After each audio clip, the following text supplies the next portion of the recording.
Hi everyone, and welcome to this podcast recorded and produced by the Royal College of Occupational Therapists. This is one of a series of podcasts which really focus on hearing and sharing the career narratives of our diverse workforce and highlight a whole range of possibilities in occupational therapy.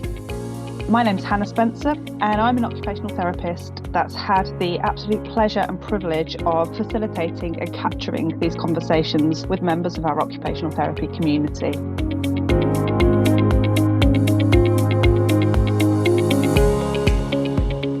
In this episode, I'm joined by two occupational therapists, by Natalie Knight and Simone Welch. I guess let's start with some introductions. If you just wouldn't mind giving us a brief introduction to yourself and your current role or roles. Yeah, hi, I'm Natalie Knight and I'm an occupational therapist that's worked for many years across multiple services in mental health, and I'm currently the Race Equality Ambassador for Public Involvement in Research at Keele University. Hi everyone, my name's Simone. I'm also an occupational therapist. I'm currently a specialist stroke team lead occupational therapist in London. I've also done some guest lecturing on EDI topics, and I also run an EDI incident reporting quality improvement project as well. So I guess let's start with the beginning. What drew you to occupational therapy? In the beginning, it's probably good to highlight that I didn't actually know what occupational therapy was. So I was longing for a very kind of patient-facing career.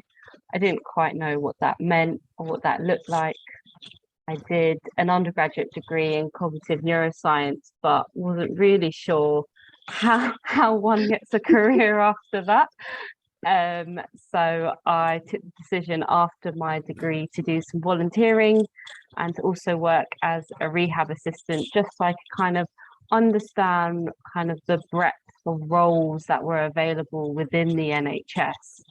And from that, I came across lots of different roles like physio, occupational therapy, speech and language therapy, but drawing on kind of what my experiences were doing a cognitive neuroscience course, felt that occupational therapist was probably more closely aligned to what I was interested in, because it had that element of cognition and it was very patient facing. So I just took the chance to apply, and then luckily I was accepted onto a master's program at Brunel University.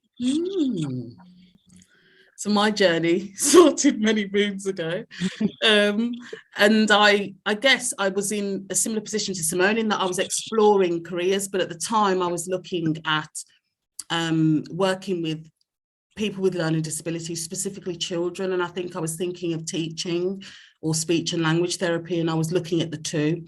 My mum became very ill with chronic rheumatoid arthritis.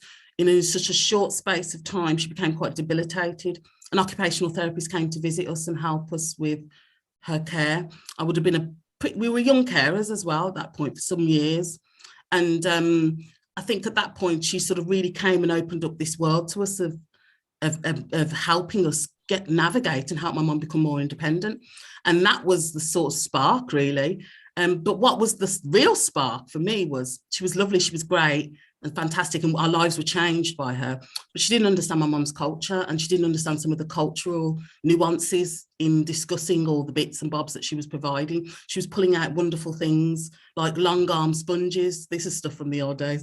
Long arm sponges and long handled combs that were very long at that point. And she was bringing all these wonderful things, but then couldn't understand why we were saying, well, we might be able to use that, or maybe that would be appropriate. And that really sparked my interest. And I thought to myself, oh, this is a really interesting job, but how comes she doesn't know much about the culture? And does that mean that there's not a lot of Black people doing this? And I kind of then started to do some investigating, and I looked at it in line with teaching and other professions, and I kind of thought, and then when I visited the mental health department, I was like, okay, now we're talking. There was a lovely department, and I thought, great, this is amazing. This career seems more interesting than my teaching. And I stopped in my tracks and decided to take a year out, study biomedical science and do it at foundation level to get the access to go into healthcare and change my course and become an OT.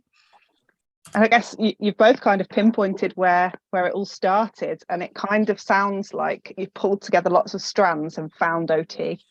Would you agree with that? Yeah, I think it's like understanding what aspects you're really interested in. And I think it is that, it sounds like for both of us, it's that really kind of interpersonal skills where you're able to like engage with people and how they live. That I guess kind of draws us both together in why we took that career path when we were at that fork in the road. And I think the thing is, I think that's most common as well, is that we didn't find it through careers development or through other means of like educational approaches. Like it wasn't flagged up at those stages. And I think at that point I'd had numerous career discussions with different ways, through college, through school. And so at that point it was more of a self-discovery thing than being directed, I think. And that's quite common, I think. Yeah, and I guess as well, like you're right, I also went to a lot of career advisors, and no one, when I was much younger, kind of in high school and sixth form, I did contemplate going into a career in psychology, because I think at that stage you kind of have a narrow thought where, you know, if you want to be in a kind of clinical, you know, career, it's like nursing, doctors or psychologists. And I think for me the one key thing was I was thinking about working towards becoming a psychologist, and as I did my research I just found there was a lot of barriers to becoming something like a psychologist. And as I researched it more, I didn't actually really understand what being a psychologist really meant in reality. You kind of think you know, but when you look into it you're like, oh, I'm not really sure. And also through that, I happened to, from volunteering, just be introduced to an OT who was like, well, what is it about psychology that you want, or what did you want out of a career in psychology? And I was explaining, you know, I was interested in, you know, people's thinking skills and their mood and how they do things. And they were like, you know, OT is not psychology, but there are aspects of that career that are kind of included. And I think that was the biggest selling point about OT, is when I was looking at all the options, whether it was psychology, physio or speech therapy, I just felt like OT had that flexibility as a career path to kind of explore and specialize in different areas that might be of interest. And you know, all OTs are very, I mean, I guess all any professionals are very, very different, but I feel like OTs, we have a very big range. So like mental health OTs it's quite a different role from like a physical health OT, or even like a pediatrics working in schools or social services. It's just got that nice kind of broadness that allows you to kind of explore within the profession. You talked a bit about barriers there, of barriers that you might have perceived when you were considering psychology. Have there been barriers in the way of you becoming an occupational therapist or during your career? I guess when I was exploring becoming a psychologist, what I did feel is that I knew the program was very kind of limited in the spaces it had.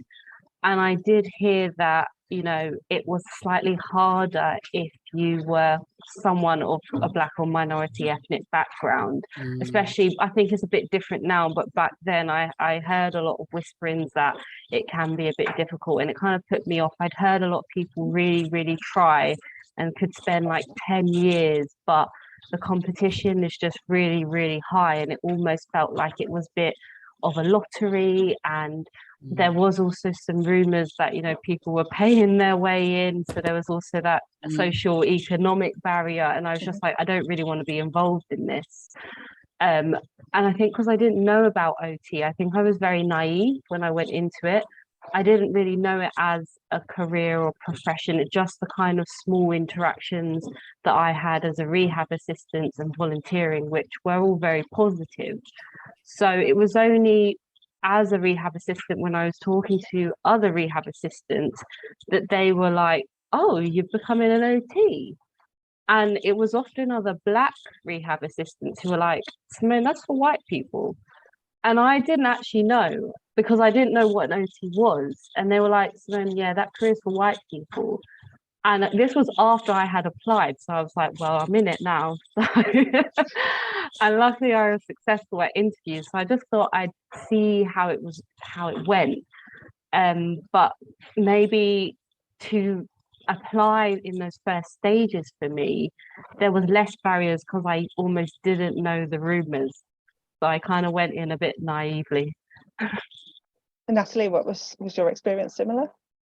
No, as I said, the discovery that maybe it wasn't inclusive was from my experience, and that was just me sort of, all of us sort of sat after going and chatting and thinking, well, she was nice, but she doesn't really quite understand, you know, and that was more of me triggering. So I knew it was probably a space, and because I'd never heard about it, as sort of my 18-year-old, 19-year-old self kind of sort of knew that, what is this? So it kind of, I knew that it was a space that potentially, and I could tell from her accent, she was quite middle class sounding and sounded. I thought, well, maybe it's something that wasn't attainable. But when I realised that I just needed to do this step and that step to get there, it was kind of like, well, I'll just get there. But I kind of knew that was the environment I was going into without it being said. So although it wasn't a rumour I'd heard, I kind of knew I was going into a white space. I'd gone into the department and all the nurses on the wards were black, but the department was very much white. So effectively, I knew that potentially this was a career that I never knew any other person had done before, that I'd known in my circles or in my community. So I knew I was going to be one of a few. And I was one of two that was on my course at the time of a 70 people cohort. Do you think things have changed now?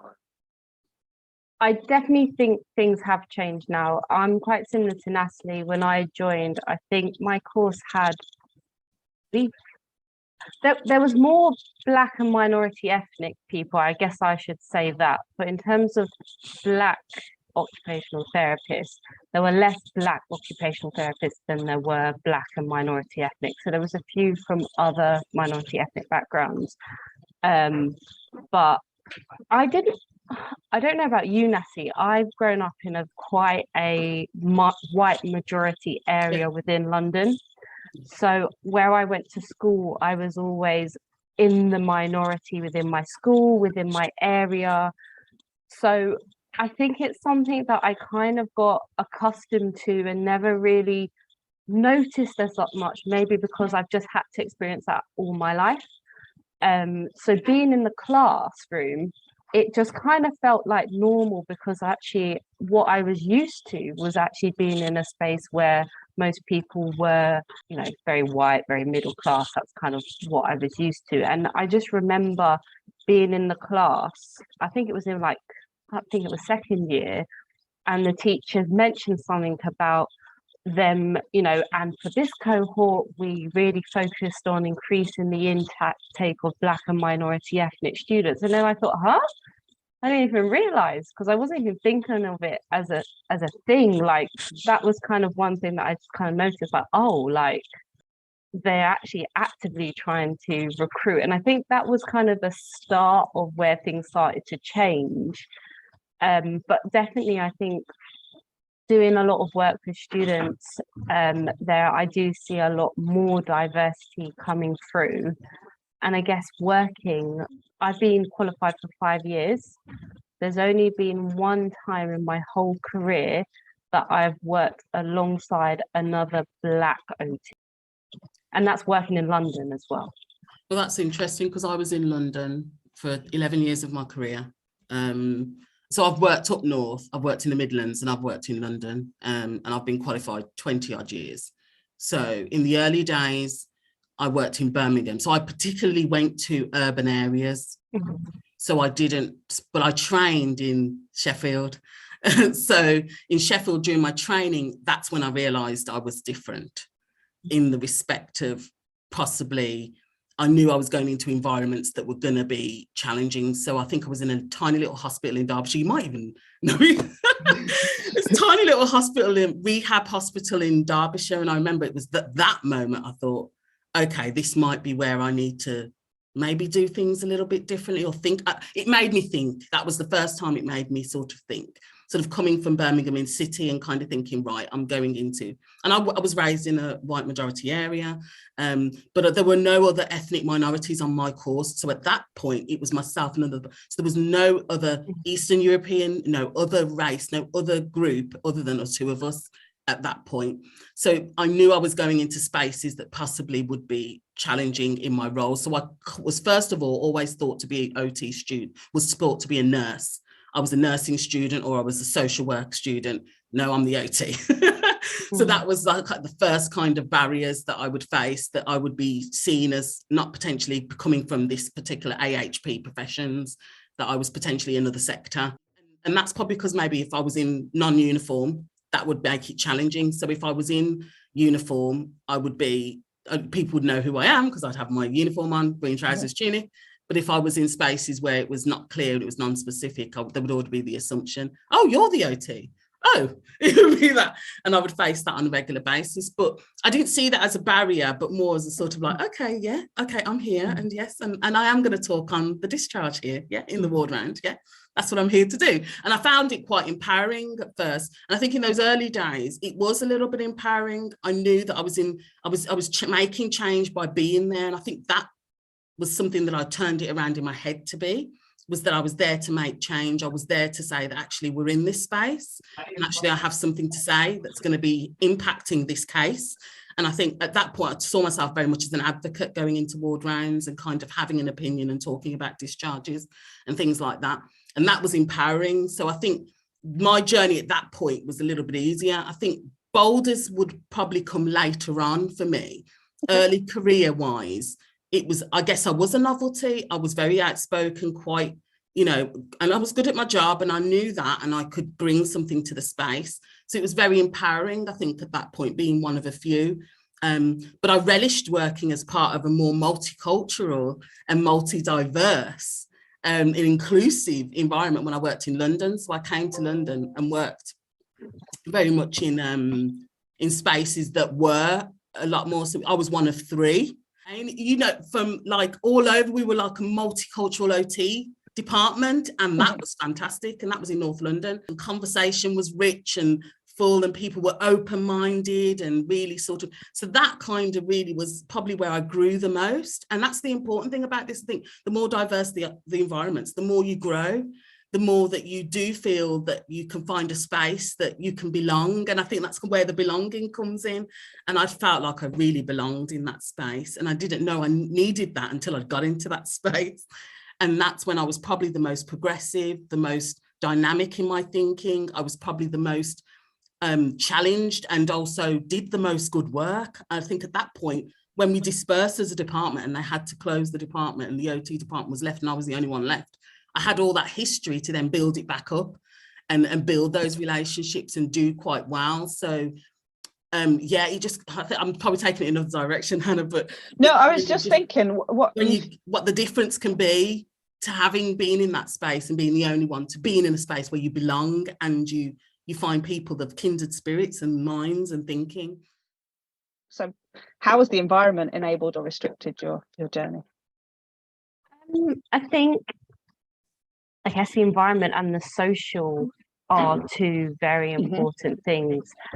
Like I said, my career journey, maybe in terms of ethnic diversity, might have been slightly less, particularly at the beginning, but because of positive interactions I had still with supervisors, I've actually had less barriers in career progression. So even though my teams might not have been as diverse, maybe the thinking of the team wasn't so restricted, or they didn't put those stereotypes on. Like, I wasn't kind of seen as, I know I hear a lot of people who in their career journey have come up with big barriers because of, you know, the color of their skin, what they look like, what they believe. But I don't know if it's like diversity of thought or inclusiveness of thought of the supervisors that I have had, which meant that when I have been I've been not allowed, but I've had the space and the environment to be open about what my wishes are within career development. And I haven't really come up with I haven't really come up to many barriers or boulders that have opposed that. So people have been very supportive of me going for different kind of promotions and exploring different, like, you know, we talk about the pillars of development. I've had space to explore across those pillars, whether that's quality improvement or whether that's research. I've been allowed in those spaces and have those opportunities that doors haven't necessarily been closed for me personally. But what we know is just because you are under kind of Black and minority ethnics, even within our kind of group, we all have very different experiences. And where I did a lot of work with students, what I was also hearing is there is also, one, it's your team and your environment, the social and the environment, but also there are those personal factors that differ. So for example, I'm British born, I have a very, you know, I'm Black in the skin color, but I'm British in my culture. I have a very British culture. I've grown up in a very, you know, I do have, you know, a Jamaican background that has its influences, but generally in school and the way, you know, I understand British culture and rules because that's the culture I've grown up in. Whereas I guess others who haven't grown up in British culture, in their person, in their personal aspects, they differ slightly to someone who is British born. And people with accents, I find, also come up with slightly more barriers than you might do if you know, in that personal factor, if we're looking at it kind of holistic. I didn't realise how early you were in your career, Simone. Yes, 5 years qualified. So I was just speaking to one of my previous supervisors, and she was like, she said the same thing. I didn't realise how early it's only been 5 years. But it's positive, and why I've also been quite involved in these kind of topics is to kind of, there are a lot of barriers and negative stories, but just through representation, I like to speak and say, you know, under the right circumstances, you can have positive career progression, but recognizing the barriers and try and fight that so more people can have similar experiences, I think, is important. Absolutely. And I guess that a little bit of that notion of kind of if you can see it, you can be it. Yeah, that's what a lot of people are saying. So it's, you know, it is possible. You were talking about the person factors versus the environment and social. Yeah, I can so relate to Simone's journey. I've often said this, and when I do a lot of equity conversations, I say I don't represent those that are migrating communities. Migrating communities have had a different experience. Accents, I think, are really important. I think I am more palatable at times because I have got that understanding of the culture, and my voice, my tone, all of that make a difference. And I think that and because I was also raised in those, I was schooled in England and I've been schooled in a multicultural school, so I understand things a little bit more than some might do, that have the nuances that maybe, you know, reading the room a lot easier, and all those things make a difference. And I don't have that against them, my clinical skills, trying to put them into play as well. And I think that can often make a difference with patients and with people. I think so, yeah, I haven't faced all the issues, but of course, you know, those issues are there and you're still challenging them. I think that I am a bit of both. It's environment, and I think what's key to a person's career is management, is supervision, management. They are key to anyone's career progression and development within a department. And that's where I have won at every level. I've never won because of who I am just alone. I've had great supervision and I've had great guidance. People have seen my talents and they've said, okay, even when I couldn't see them myself, they were seen by other people and they were added to my aims and objectives. Can you imagine having your own, you're having your what do you call the career progression things? PDR. You have your PDR and you have someone going, well, why don't you do this? And why don't you do that? There's a difference. Those were my early experiences in my career. So when I got to maybe a challenging supervisor or a more challenging manager, I was able to go, well, actually, this is my responsibility and my right to do this, this, and this.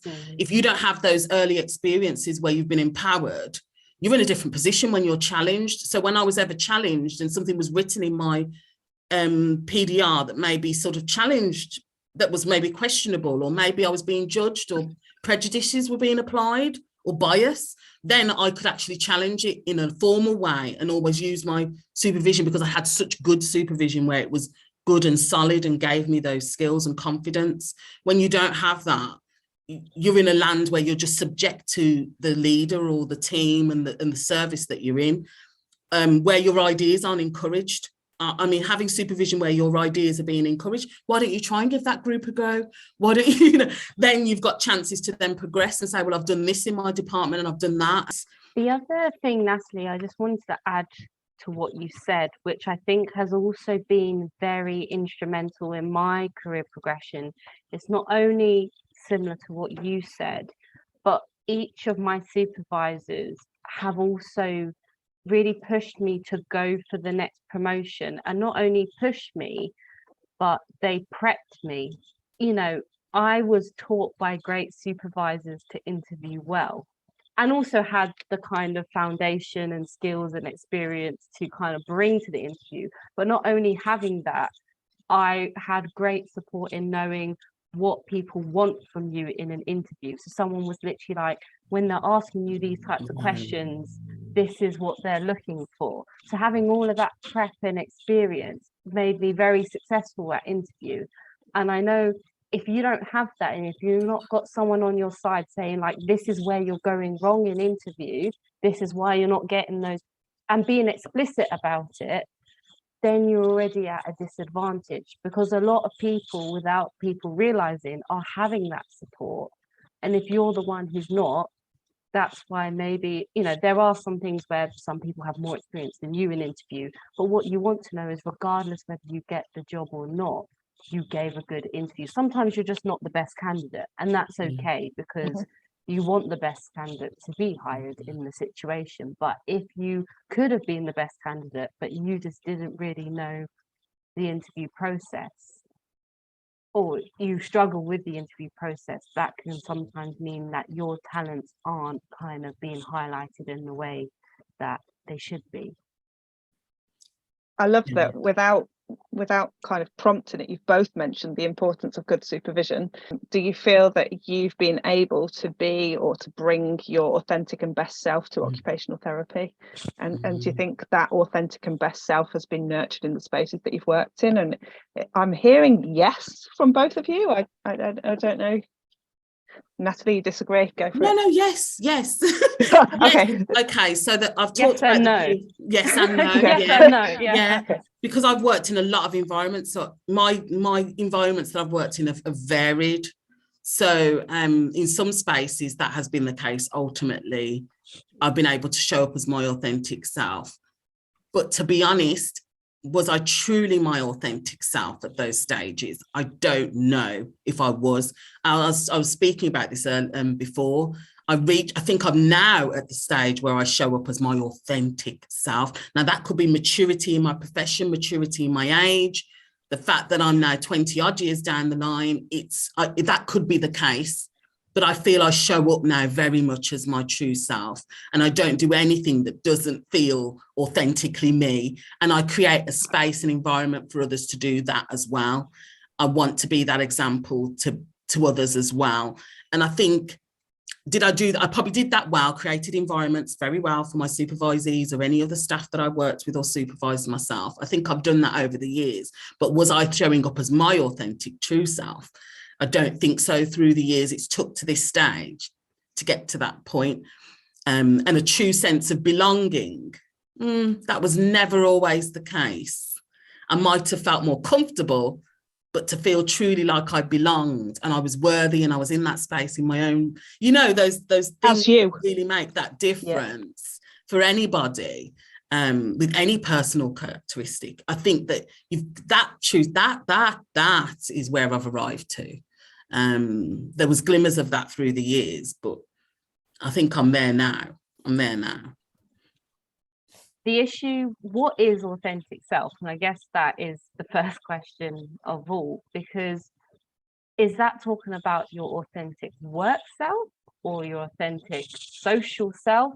because I guess they are two different things. And the question is, which I guess everyone will have a different answer to, is do they actually need to be the same, or do they not need to be the same? That's still something that I think about and reflect about quite regularly.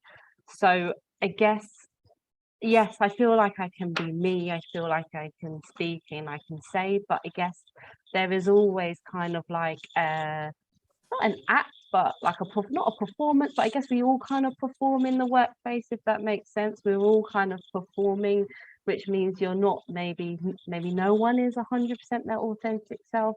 And I think generally being from, I mean, I can only speak about my own experience, like from Black and minority ethnic groups, not just about the workplace, but I guess kind of living as a minority ethnic in Britain, you learn to have that performance maybe as a thicker skin. You're kind of taught about, you know, this is the situation. In certain situations, people might judge you differently, or, you know, you're always told when you go, you have to kind of push yourself a bit harder because you might get overlooked, or, you know, when you go to the shop and the security guard is following you because you're the Black person in the shop. It's all those experiences that generally affect how you present yourself in any situation. I don't think it's necessarily just a workplace issue, but then when you're with your friends and friends of similar background, you can all kind of relax and bring down the mask a bit more. But I don't think that's necessarily a workplace issue. I think that's, you know, when we talk about the wider institutional issues that happen, that might be a bigger influence as to why maybe I'll be as much as my authentic self as right now I feel comfortable being, not because of the workplace, not because of my colleagues, but just because of how the world is. What do you wish you'd known as an early career OT or prior to joining the profession? Kind of what would you say to your early career self now? I guess it's about believing in yourself, kind of, and just, I mean, I think I'd done it, and I think I've been fortunate that maybe a bit of me, but maybe chance and opportunity fell in my lap a little bit. But I would say to others in their early career that just take the opportunities. And, you know, actually one thing I would say is I feel like, I don't know if it's just me, I'm maybe a slightly anxious person at baseline anyway, but I always felt like I needed the black and white right answer. And actually, as I grew in my career, I realized I felt more comfortable in the gray, that actually the book or the guidelines isn't going to tell me the recipe for what to do, but it was only going to give me suggestions. I think that's the biggest learning point, actually, if I look back on it, is I was really seeking the definitive answer. But we work with human beings, and human beings are complex. So the guidelines and the research can't give you the recipe for the right answer, but it's about utilizing your tool belt and giving it, just being confident to give it a go, and being confident to ask for joints with your senior for things that you might want to try, but might not have the confidence to do so. Well, I've just, earlier on, I was reading my dissertation. For if I found it, I was looking for something and I found it, and it was on cultural competency, and I kind of was starting to read, and it was my colleagues I interviewed and researched at the time, and I was looking at it and I was thinking, oh my gosh, all these themes are still relevant. That's what I was thinking. So what would I tell my younger self? It's not as bad as you think you are. And I didn't think I'd be coming back and we'd be in a space where we could talk so openly about all of these things. Because back then I wrote that piece of it. It's brilliant, by the way, just to pat myself on the back. I thought it was great because it really pulled together all the themes, the very themes we're thinking about currently. And I wanted to, you know, conquer the world at that point. And as I did, and my younger self, I would say, stay as you were. because I think one thing I always did is I never stayed where I wasn't wanted. I never did what didn't feel right for me to do. And I always made sure that I did things from a place of heart and humility. And I think I've stuck to that. So what I would probably tell my younger self and anybody else starting out is try to be as much of who you are in what you're doing, because that comfortableness will enable you to see things in a way that will keep you in a safe space, but also keep you being you. And then you'll see that it was you that got you where you are.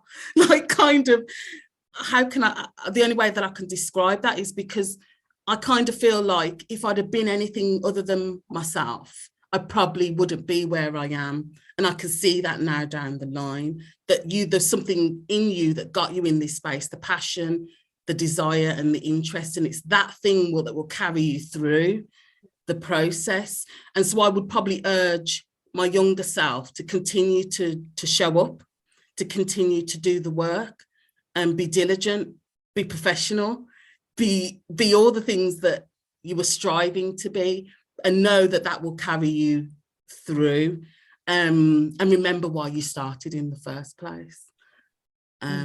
Like staying true to you.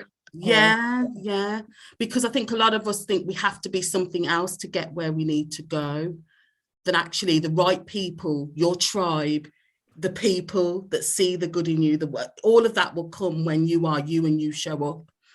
So that's probably what I would advise my younger self. Yeah, just keep going, keep on keeping on. What's been the most important or helpful thing for you in your development or progression as an occupational therapist? Just having a go at different things. I think obviously you've got your day job, which you kind of do every day, but what's really kept things interested in is looking at kind of other aspects of the day job that wasn't just about kind of the caseload and the caseload management. I think I really grew in myself when I worked on neuro rehab, and maybe it's because the way neuro rehab kind of staffing and structure is set out, but I kind of just had the space to really explore and look at kind of wider like patient development, quality improvement projects, doing more things, just really like when things came up and they were like, oh, any volunteers? I was like, yeah, like I'll have a go. It's not always, some people I think feel like, oh, I can't because I don't have experience or I've never done this before, but actually, in the right team and under the right structure, that's the best place to be, is actually doing something with someone who does have the experience, because that's how you learn. You'll never get the experience unless you kind of give yourself that exposure. And then that eventually developed into, when I had my own ideas, I could then be like, actually guys, this is what I want to try. And I had more confidence because I took those kind of earlier steps where I just kind of gave things a go under the support of other people, and then eventually started to kind of put the questions forward myself. I love that. It's kind of put imposter syndrome in a box and just say yes. Just say yes, give it a go. If it's something that interests you though, and I think aligned with your values. is if it's aligned with your values, if it's something that interests you, just give it a go.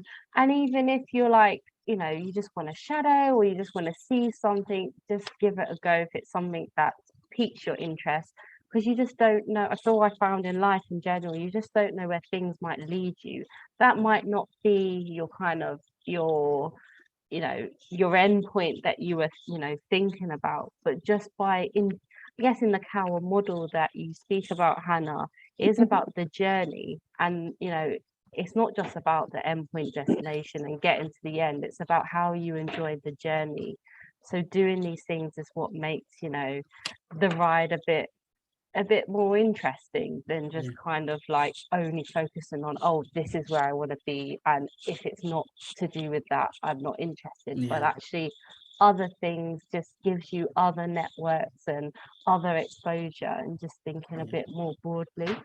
Definitely the networking, definitely the coming out of your box, trying things new. I would concur with all those things. They do, that they make a difference. One of the things I would speak to is the relationship. I think in that then you build relationships, other team members, wider team members, wider opportunities will come through networking opportunities, through exploring. You will meet other people, you'll see other ways in which sometimes you can get a bit tunnel visioned. You can also try different things to give you different opportunities. I think if I didn't do the variety of things that I've done, I don't think I'd be where I am now. I've kind of dabbled in lots of different areas and kind of got those skills together. And it's helped me to shape, well, what is my direction? What is my focus? What is what I really want to do?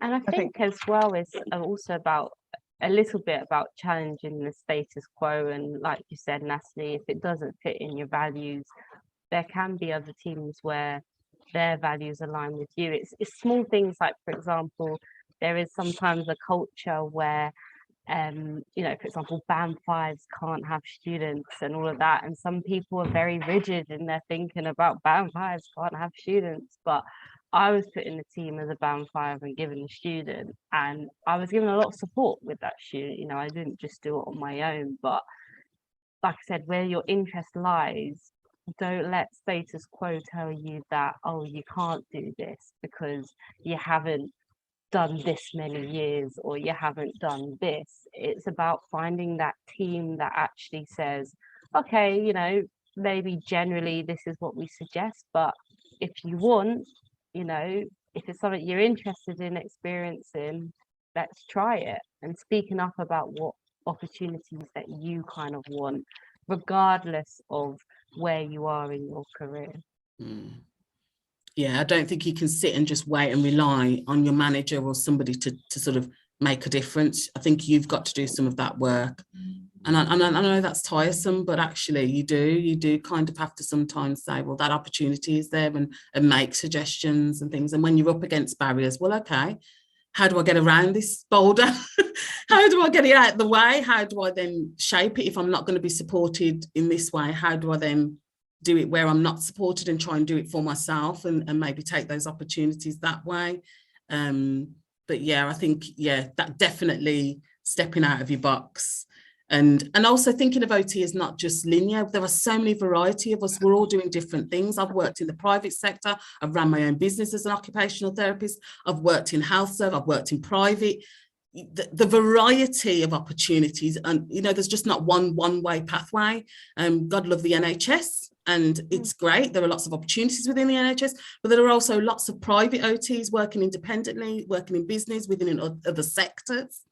Working in education, in training, the variety of career options, especially if you are looking for something and maybe you're not progressing where you are, thinking about trying those other opportunities and taking those risks elsewhere. I mean, I've come back to OT, I don't know how many times. I've boomeranged back and come back into the profession in many different guises. And that's the beauty of it. Once you've got it, oh my goodness, the world is your oyster. I love that. I love the enthusiasm in both of you, and just that, you know, one of the questions I had was, has there been points where your journey's kind of changed course in a way that's not been anticipated? And I think for both of you, it's definitely yes, because I've just grabbed opportunities when they've come my way, but I've also not just waited for them to land in my lap. I've made them for myself as well. What's next for both of you? So for me, I am so at the moment I'm in the NHS. I'm working as a specialist stroke OT on one of the band 7s. So I am looking to expand my more leadership skills within the NHS. So looking at some of the more like leadership sort of positions that might be a little bit more strategic. So I'm looking for experience in those kind of avenues, something a little bit different from kind of what I've been used to, but You know, I love a challenge. I love, you know, exploring different elements. And just like Natalie says, OT is a boomerang career. So I'm gonna give it a go and see where it takes me. That's awesome. Natalie, what's next for you? Yeah, I love that. Well, currently I'm an apprenticeship lecturer at Keele, so I'll be continuing my journey of education and being an educator.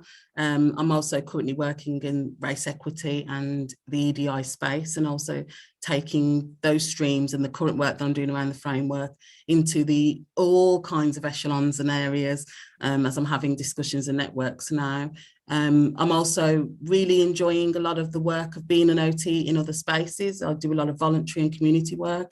I'm enjoying my community work and bringing the flavour of OT into that community work and the empowerment programs that we're developing for the young people that I work with in Birmingham. And I think that that's just the variety in itself. I just love that I'm at the stage where I can just stretch my wings and I'm doing what I enjoy in lots of different ways. But yeah, so I'm not too sure where it'll all take me, but that's where I am right now, and loving it. Love that. Love that. Both of you. Is there anything else either of you would add to anything we've discussed today?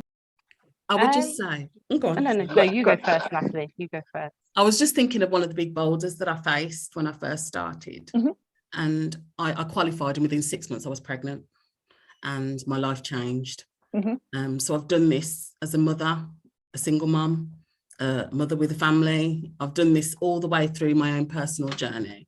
And I think that I just want people to get the feel that potentially boulders will come. I think that was the biggest boulder I faced. I just qualified. It was an amazing job. I was doing really well. And yet it felt like it could have been a boulder. But it actually was just another addition to me to give me passion and a reason and I was able to move direction. And the flexibility within this career really does make a difference. And that all the skills that we have as OTs are so able to be transferred that, you know, although it might seem like a boulder can come your way and you can be challenged, you can also make a maneuver around as an OT and learn and move in spaces that will enable you to adapt to your lifestyle. So just don't feel like you're ever stuck in a situation. Simone, anything that you'd add?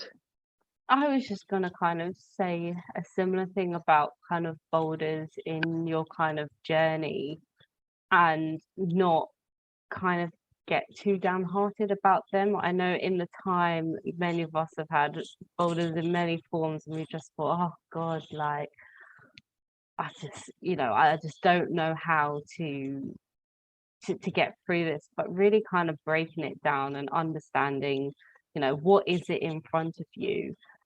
And once you understand what the boulder is, then you can understand what your options are and really understand your options and utilize them. And what Natalie speaks about so eloquently is about how that fits with your values.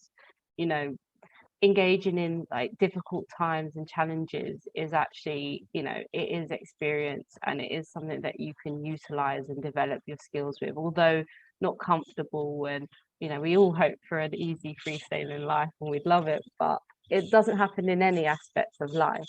But just don't let it stop you from dreaming big or dreaming about where you want to get to. And there is no timeline, you know. Some people do things quickly, some people want to take their time, some people divert because of unforeseen circumstances. As long as you're working towards and achieving your goals, it doesn't matter when it happens. Do it at a time, you know, the flow of the river has to be the flow that's right for you. Don't look to other people and be like, oh, but they did this in this time, or they did this in this time.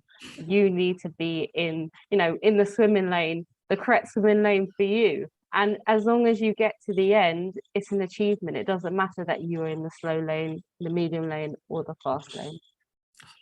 Quick fire finish question. Finish the sentence. Being an occupational therapist is great.